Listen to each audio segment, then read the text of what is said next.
So guys, Happy New Year. We are 1st of January, 1st of 2023. Not back at work yet. I've taken this whole week off. Well, it's just before Christmas. Just had enough of it. It was really manic leading up to Christmas, and I just needed some time off. And it was actually really good. I've had a really nice time off. Got to spend some quality time with my son. He's 2, going to be 3 in March, so we're trying to get him potty trained. So we basically used this week, this Christmas week, to, whilst we're at home, get him potty trained and stuff. And it's gone well. He's taken to it, so had a few accidents, but fingers crossed he keeps it up. Other than that, I've just been trying to just get my stuff all together, get myself reorganized, and looking to make a fresh start for the new year. I know it sounds cliched, but you know, new year, new start and everything. I'm just hoping that things just go better and better, and the same for everyone else. I hope that everyone else also has a great start to the year and just has a great year ahead. Now, today's video, I thought I'd do something a little bit different. Obviously, I've not been working, so there's no boiler breakdown footage or plumbing footage or anything for me to upload. But I wanted to take this as an opportunity to basically give you guys a bit of a background of myself. If you guys are interested, if you're not, you can obviously skip this video. But for those of you guys who want to know a little bit more about me, this is who I am. So I'm 34 at the moment. I have been gas safe for 5 years. I recently renewed my ACS back in September. So out of the 5 years, I'd say I've been doing gas work properly for probably about 4 years, because the first year when I qualified and I got my ACS, I didn't have any experience in working on gas, or well, working as a plumber in general. I'd done a few basic things here and there, but nothing special. So I struggled to find work. I was stuck in that vicious cycle where you need experience to get work, but you need work to get experience. So yeah, it was a bit of a rough start for me. I started with AO.com. I'm sure a lot of you guys have heard of them. So I started off as a trainee gas engineer, which is basically a glorified kitchen appliance fitter. So the difference between me and the other guys working at AO was I was able to do gas hobs, gas cookers, gas ovens, whereas the other delivery guys, they could only do like electric stuff, or they could do the white goods like washing machines, dishwashers, things like that. So that's what I started off. I did that for a year. The good thing about working with AO is that the shift pattern was great. It was 4 days on, 4 days off. Although it was 12-hour shifts, it was job and knock. So as soon as I'd done my installs, I was out of there. And where I was finishing at a decent time, and I also had the 4 days off in between, I just started getting in contact with other plumbers, other gas engineers, and I just went out working for free, because for me the experience was more valuable than actually getting paid, because I had a full-time job, so I was getting my salary from there. It was enough to sort of get me by, you know, and run my house and everything, but it was the experience that I picked up on the side that really helped me sort of get better and better, and made me realize that, do you know what, breakdowns and servicing is the side that I want to go into. And so I was at AO for about a year, and then after a year I decided I'd pretty much had enough of it, because I was getting bored. I was doing the same thing day in, day out, and then I started looking at other companies, and I really didn't know where to start, because again, I didn't have vast amounts of experience, so I had to try and get my foot in the door.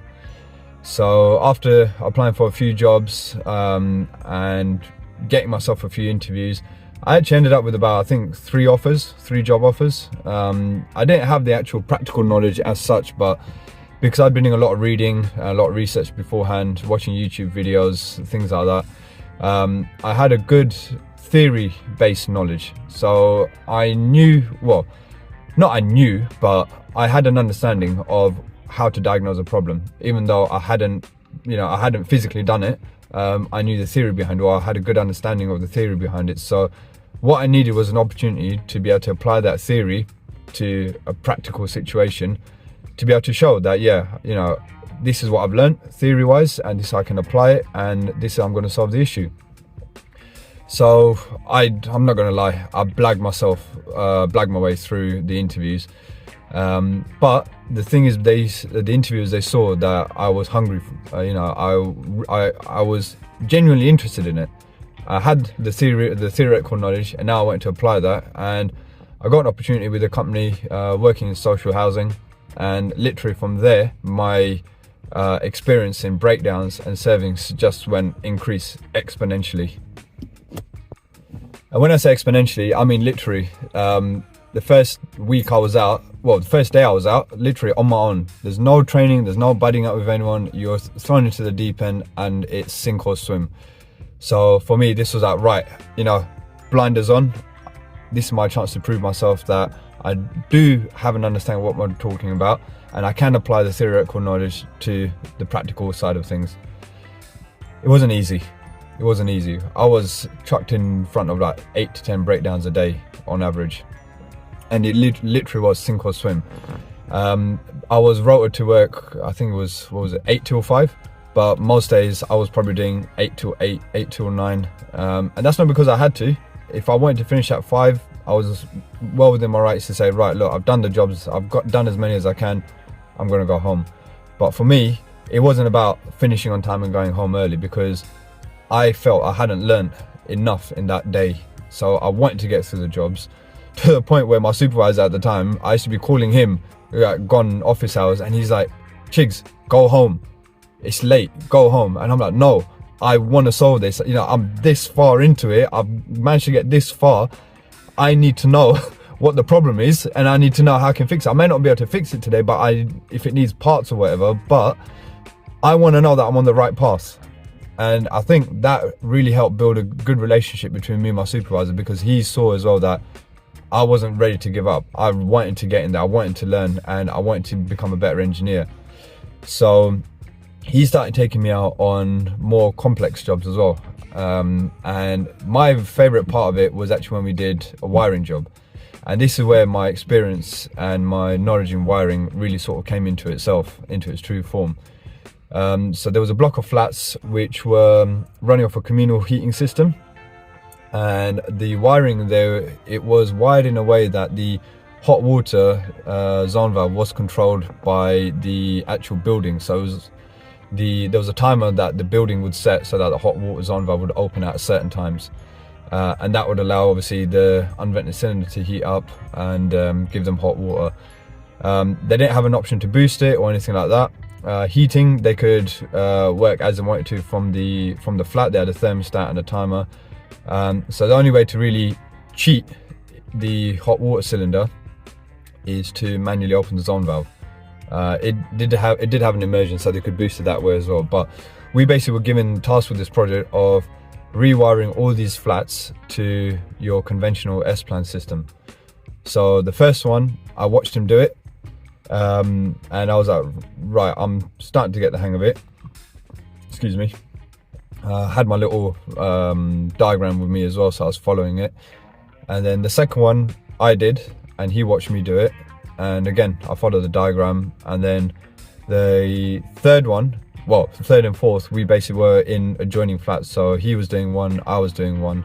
Obviously he done his one quicker than me, and the first one that I did fully on my own probably took me about a good 3 or 4 hours, because I was literally just doing continuity checks, making sure that which wire is which wire is that, blah blah blah blah blah. And then it got to a point where I didn't need the book anymore, and I was able to rewire these just with the diagram ingrained in my head, in my mind. And then I was knocking these out in like an hour and a half, and then moving on to the next one. So that really helped me with my wiring knowledge, because I had to do it, and I wanted to do it. And then there was also some of the properties that we had were on a Y plan as well. So fault finding on Y plans, finding broken neutrals, this, that, the other. I really enjoyed the wiring side of it. But okay, I'm going off on a bit of a tangent here. So that's where my wiring knowledge came in. But in general, working in social housing is where I gained probably 99% of my experience in breakdowns, because you never knew what you were going into. All the job sheet said was no heating hot water. You didn't know if it was a combi, you didn't know if it was a system boiler, you didn't know if it was a heat only boiler, you didn't know if it was an open vented gravity system, you didn't know if it was a seal system. All you were told was no heating hot water. On top of that, I used to get sent to a lot of jobs where other engineers had been to beforehand, misdiagnosed it, so I'm sent there with all these parts, and at first I used to just fit the parts, and then because I was like, well, it's my job, I'm here to fit these parts, so fit the parts, still doesn't work. Now I've got to re-diagnose it. But then as time went on, I became more confident. I stopped fitting those parts straight away. I went in, I took the parts with me, and I did my own diagnosis. And sometimes it was the right part that I was diagnosed, but a lot of the time, the previous person just guessed, and I then had to re-diagnose it, get the right part, and then have that fitted. I think the best one was I went to a property where the previous engineer had diagnosed a diverter valve because the boiler was losing pressure. Now I thought, it's possible if the diverter valve's been leaking. I opened the case, no signs of leaks whatsoever. Went around the flat. What did I find? Rad valve was weeping. And that's why the system kept losing pressure. Nipped it up, topped up the pressure, never had a call back.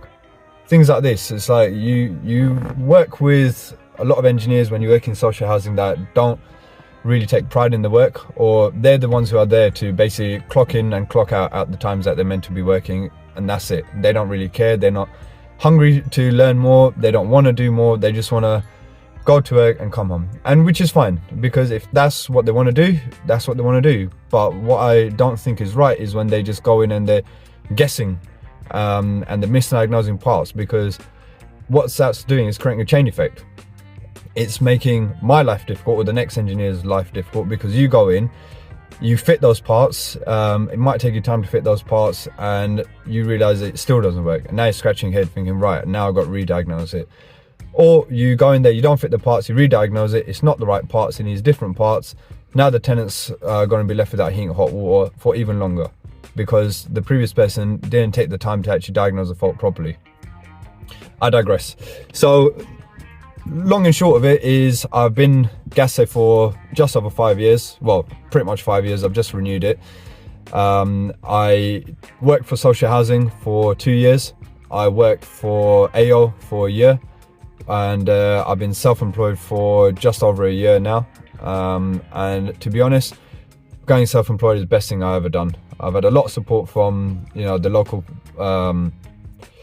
plumbing and heating community. A lot of people said to me, you go out on your own, you'll do really well. And honestly, I've had a lot of support from a lot of friends in the community, and honestly, I've never looked back.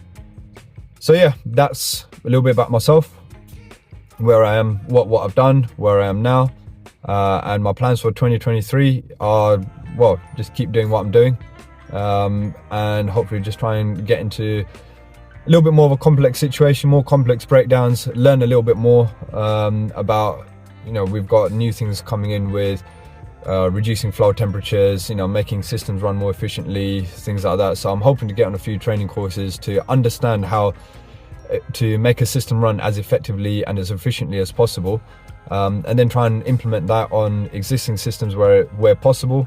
And where I'm doing new installs, then I can try and bring this into it as well, to try and save the customer running costs, and overall do the job properly as it's supposed to be done, and provide them with the outcome that they're looking for. So yeah guys, thank you very much for watching this video. I hope it's given you a little bit of an insight into myself, and any questions, comments, drop a line below, and then yeah, I'll see you guys in the new year when I've got some more footage. Have a good one.